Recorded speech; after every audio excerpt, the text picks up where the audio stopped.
Hi everyone, today we're making Kanom Khai Nok, which are fried sweet potato balls. They're crisp on the outside, soft on this side, a little bit creamy with the sweet potato and coconut milk. We'll start out with a pound of sweet potato. I'm actually working on two batches, one with the regular sweet potato and one with the Murasaki sweet potato. But basically, you peel, wash, cut them into chunks, and then steam them for about 15-20 minutes until they're soft. Once they're cooked, you can mash them by hand or use a food processor to puree them until they're smooth.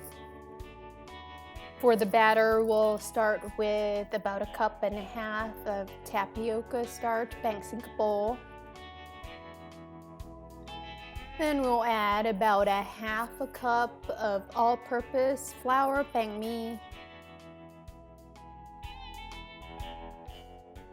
Add 2/3 cup sugar.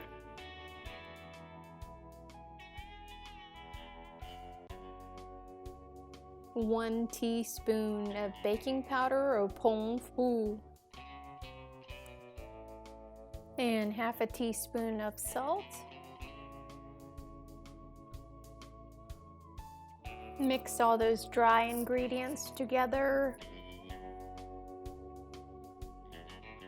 Then add your sweet potato puree to your dry ingredients, along with 1/3 cup of coconut milk.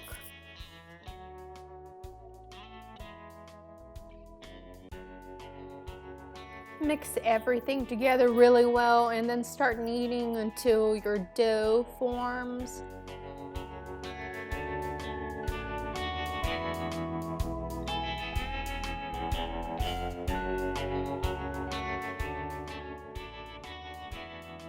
If you find the dough is a little bit wet, you can add a little bit of all-purpose flour. It's a little bit dry, then you can add a little bit of the coconut milk. Make sure to knead really well to incorporate those additions. When you're done, your dough should be soft but not tacky to the touch. Cover it with a tea towel and let it rest for 20 to 30 minutes. After it has rested, you can roll out 1/2-inch size balls. They should be fairly small because you're making Kata, which literally translates to quail eggs, so they should be tiny. Then fry them in oil that had been heated to 350 degrees for maybe 4 to 6 minutes until they're golden brown.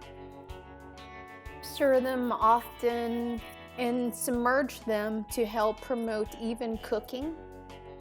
Once they're nice and golden brown, remove them from the oil with the slotted spoon. Then onto paper towels to soak up the oil. Okay guys, thank you so much for watching. I hope you give this a try. For this recipe and more, visit my website at craftscrumbs.com.